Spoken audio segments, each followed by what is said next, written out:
निकाला 7 दिन का कि राधा बनना तो मुश्किल है, पर मीरा को पढ़कर के गोविंद को पाना सरल है। मीरा को पढ़कर हमें मीरा के केवल पद नहीं पढ़ना है। हम लोग क्या करते हैं, मीराबाई के पद तो पढ़ते हैं, मीरा को नहीं पढ़ते। मीरा कृष्ण का ममीरा है। ममीरा जानते हो ना, मीरा कृष्ण का ममीरा है। इसलिए आपको भी गोविंद को पाना है ना, तो मीरा की भांति तड़पण जगाओ। भगवान का मिलना कठिन नहीं है। भगवान कब मिलेंगे? जैसे जल से अलग करने पर मछली फड़फड़ाती है, जिस प्रकार जंगल से गाय माता जब दिन भर के बाद शाम को आती है तो बछड़ों को देख करके दौड़ पड़ती है, उसी प्रकार भक्त जब अपने भगवान के लिए तड़पता है तो भगवान भी उससे मिलने के लिए दौड़ पड़ता है। भगवान का मिलना कठिन नहीं है, बहुत सरल है। बस मीरा बनो, और मीरा संभव है भगवान की कथा से। किससे संभव है? बोलो, भगवान की। और हम लोग कथा नहीं सुनते, वृथा सुनते हैं। कथा में तो आते हैं, महाराज मोरो पेट ठीक नहीं हो रहा, हलवा। अब भट्टा खा रहे, मठा खा रहे, तो कह रहे पेट ठीक नहीं हो रहा, ठटरी के बरे। एक काम करो, बोलो का भैया, कथा का रस चखो, वृथा अपने आप मिट जाएगी। वृथा को मिटाना नहीं पड़ेगा। ये संसार की माया, प्रपंच, धन दौलत सब मिट जाएगा। भगवान की कथा सुनो। आप कहोगे महाराज हम आज तक तो नास्तिक रहे, भजन नहीं कर पाए, भूल हो गई, तो क्या भगवान हमें क्षमा करेंगे?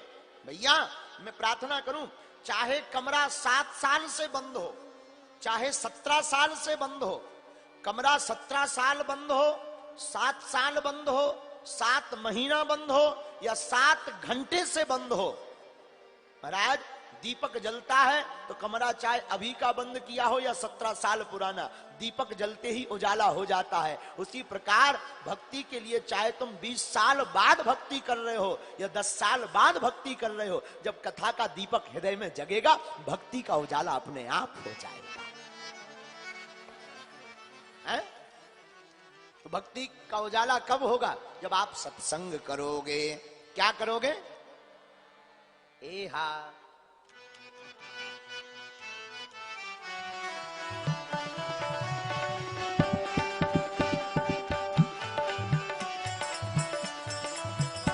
एहा बिनु सत्संग विवेक न हो, राम कृपा बिनु सुलभ न सो। एहा बिनु सत्संग विवेक न हो, राम कृपा बिनु सुलभ न सो। श्री राम जय राम जय जय राम, श्री राम जय जय राम। बोलो,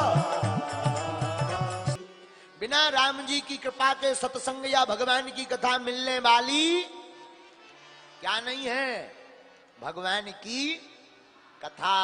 हम कितने भी विचार कर लें, हम सोचें कछु और है, हरि सोचें कछु और, हम तो विचार करते हैं महाराज हमें भगवान की कथा मिल जाए। लेकिन भैया कथा तभी मिलेगी जब काम से तुम्हें फुर्सत मिल जाए।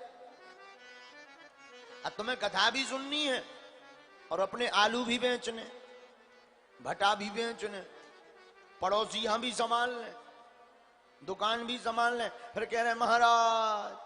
अरे भैया जब तक रहेगी जिंदगी फुर्सत ना मिलेगी काम से, और कुछ वक्त ऐसा निकालो, प्रेम करो मेरे घनश्याम से। जब तक जीवन रहेगा फुर्सत मिलने वाली नहीं है। और भगवान की कथा में एक घड़ी आधी घड़ी, आधियों में पुनियाद, तुलसी चर्चा राम की हरहि को। एक घड़ी भाई 3 घंटा कथा के लिए टाइम नहीं है, 2 घंटा बैठ जाओ। 2 घंटा टाइम नहीं है रोटी बनाने, 1 घंटा बैठ जाओ। अच्छा इतना भी समय नहीं है, छोड़ो 10 मिनट बैठ जाओ, जहां तुम 10 मिनट बैठोगे ये फर्क नहीं पड़ता है कि तुमने पूरी कथा सुनी या नहीं सुनी, जितनी सुनी उतना ही बढ़िया है। बिल्कुल ना सुनने से तो ठीक है कि कछु सुनी तो। और कई लोग ऐसे हैं जो केवल लुगाई भर की सुना था।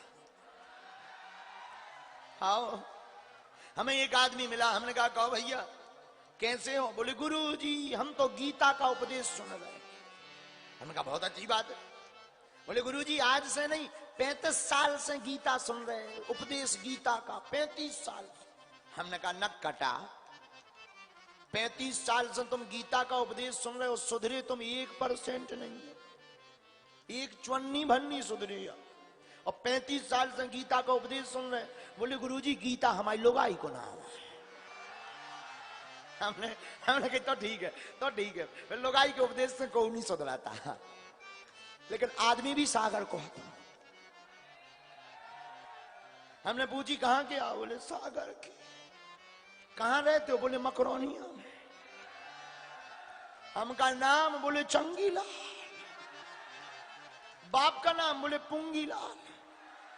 हमका जय हो जय हो जय हो। तब तो भगवान ही बचा है, पर तुम्हें नहीं सुधरना है। लेकिन एक आदमी भी कम नहीं था। बोले गुरुजी क्षमा करो, आप लुगाइयों की बुराई करते हो। हमका बिल्कुल नहीं कराई। अरे बोले आप बुराई करते हो लुगाइयों की। हमका बिल्कुल नहीं करी, भगवान सो। बोले महाराज लुगाई के ही कारण तुलसीदास जी तुलसीदास बन गए। हमने कहा मतलब? बोले ना उनकी पत्नी फटकार मारती न तुलसीदास जी तुलसीदास बन पाते।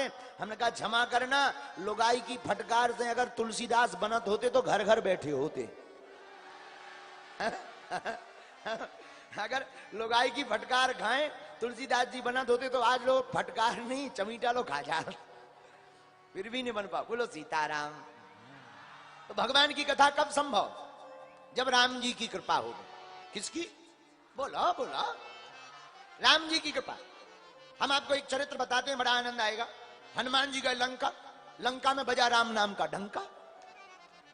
हनुमान जी गए लंका, लंका में बजा राम नाम का डंका। हनुमान जी जैसे ही प्रवेश करने लगे, एहा मसक समान रूप कपिधरी,